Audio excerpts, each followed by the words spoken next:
बिस्मिल्लाहिर्रहमानिर्रहीम। अस्सलाम वालेकुम। अभी हम डिस्कस करेंगे टिश्यूज़।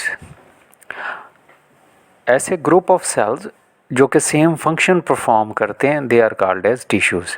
और प्लांट की बॉडी में काफ़ी सारे टिश्यूज़ प्रेजेंट होते हैं जिन्हें हम मुख्तलिफ़ तरह से कैटेगराइज कर लेते हैं।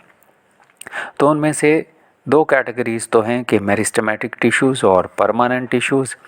मेरिस्टेमेटिक टिश्यूज़ ऐसे होते हैं जिनमें डिवीजन की सलाहियत प्रेजेंट होती है, और these are of immature cells without intercellular spaces, और शेप के लिहाज से राउंड, ओवल और पॉलीगोनल हो सकते हैं, और इनमें वैक्यूल्स भी एब्सेंट होते हैं, और इनमें एक्टिव साइटोप्लाज्म और न्यूक्लियस प्रेजेंट होता है ताकि ये ज़्यादा तेज़ी से और इजीली डिवाइड कर सकें। दूसरी टाइप जो हैं वो कहलाते हैं परमानेंट टिश्यूज़। परमानेंट टिश्यूज़ ऐसे होते हैं जो कि स्पेशलाइज्ड हो चुके होते हैं for performing the specific functions, जैसे epidermis, cortex etcetera.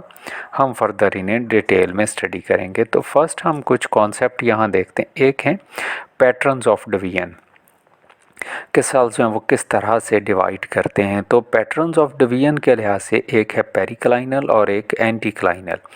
Periclinal parallel to the periphery के सरफेस के पैरेलल ये डिवीजन होती है, जिसके नतीजे में ना सिर्फ नंबर ऑफ सेल्स डबल हो जाते हैं बल्कि नंबर ऑफ लेयर्स भी डबल हो जाती हैं। जैसे ये सेल डिवाइड करें तो एक लेयर जो है वो डेवलप करके 2 लेयर्स ऑफ सेल बना देगी, जबकि एंटीक्लाइनल डिवीजन्स जो हैं ये होती हैं right angle to the periphery, और इसमें सिर्फ नंबर ऑफ सेल्स जो हैं वो डबल होते हैं। जैसे हम यहाँ देखते हैं लेटरल डिवीजन हो रही हैं तो नंबर ऑफ सेल्स सिर्फ जो हैं वो डबल होते हैं, नंबर ऑफ डिवीजन्स जो हैं वो डबल नहीं होती। तो सेल्स जो हैं वो इस दो तरह से डिवाइड करते हैं, पेरिक्लाइनली और एंटीक्लाइनली।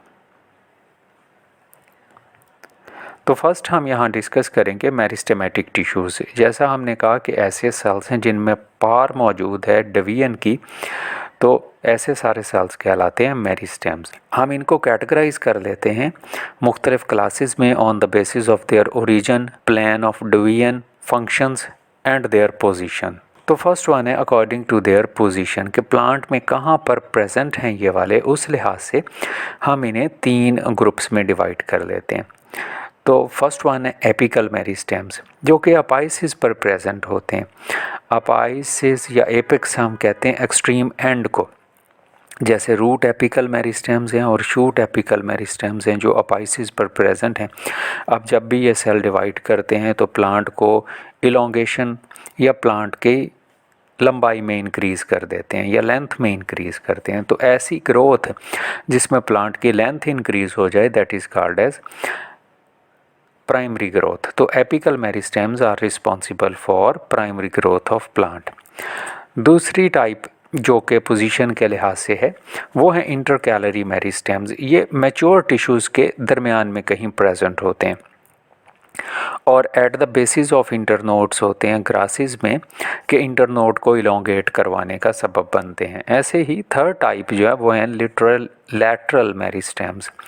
लैटरल मेरिस्टेम्स जो हैं parallel to the circumference of the organ होते हैं, कि ऑर्गन का जो घेरा है उसके पैरेलल ये प्रेजेंट होते हैं, और जैसे जाइलम और फ्लोएम के दरमियान में प्रेजेंट वास्कुलर कैम्बियम है, that is responsible for the secondary growth, के जब भी ये डिवाइड करेगा तो सेकेंडरी जाइलम और सेकेंडरी फ्लोएम बनाएगा, जिसके नतीजे में प्लांट्स में थिकनेस इंक्रीज़ होगी, और जब थिकनेस इंक्रीज़ हो तो ऐसी कंडीशन को हम कहते हैं secondary growth of the plant. On the basis of origin हम मेरिस्टेम्स को डिवाइड कर लेते हैं 2 ग्रुप्स में, एक है प्राइमरी और एक सेकेंडरी।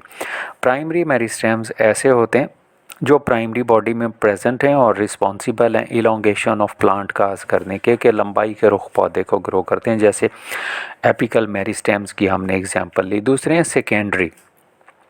सेकेंडरी ग्रोथ काज करते हैं और इनमें डिवीजन होती है लेटर डेवलपमेंटल स्टेज में। जैसे प्लांट जब थोड़ा मैच्योर हो जाता है तब वो थिक होना शुरू होता है, फिर तो लेटरल मेरिस्टेम्स जिन्हें हम वास्कुलर कैम्बियम कहते हैं वो डिवाइड करते हैं, और डिवाइड करके सेकेंडरी ग्रोथ काज करते हैं। नेक्स्ट हम देखेंगे मुख्तलिफ़ तरह की theories about the meristematic tissues, जिनमें से एपिकल सेल थ्योरी है, हिस्टोजन थ्योरी है, एट्सेट्रा। तो फर्स्ट वन है एपिकल सेल थ्योरी। नेगली ने 1958 में प्रपोज किया कि एक ही सेल जो कि अपाइसिस पर प्रेजेंट है that is responsible for the growth of the plant, और सॉलिटरी जो एपिकल सेल है ये प्रेजेंट तो होता है एल्गी, ब्रायोफाइट्स, वास्कुलर क्रिप्टोगेम्स में, और हमारा ख्याल है कि ऐसे ही सेल्स जो हैं वो एग्जिस्ट करते हैं फनेरोगेम्स में भी। और यही जो है वो एपिकल सेल जो हैं ये रिस्पॉन्सिबल हैं, ये एपिकल सेल जो है वो मेन स्ट्रक्चरल और फंक्शनल यूनिट है एपिकल मेरिस्टेम का। जैसे यहाँ इस डायग्राम में हम देखते हैं कि यही एक सेल जो है एपिकल सेल ये डिवाइड करता है और डिवाइड करके रिस्पॉन्सिबल है कि सारी साइडों पर वो सेल बनाता है, वो सेल्स फिर डिफ्रेंशिएट होते हैं और प्लांट के मुख्तलिफ़ तरह के पार्ट्स बनाते हैं। तो ये नॉन सीड प्रोड्यूसिंग प्लांट्स और एल्गी और ब्रायोफाइट्स वगैरह में तो प्रेजेंट होते हैं, लेकिन this theory is not applicable for the phanerogams, क्योंकि उनमें किसी भी ऐसे सिंगल सेल की कोई भी हमें एविडेंस नहीं मिला। नेक्स्ट हम कंटिन्यू रखेंगे और थ्योरीज डिस्कस करेंगे इसी सिलसिले में मेरिस्टेमेटिक टिश्यूज़ के मुतालिक, जैसे हिस्टोजन थ्योरी हम नेक्स्ट लेक्चर में डिस्कस करेंगे इंशाअल्लाह।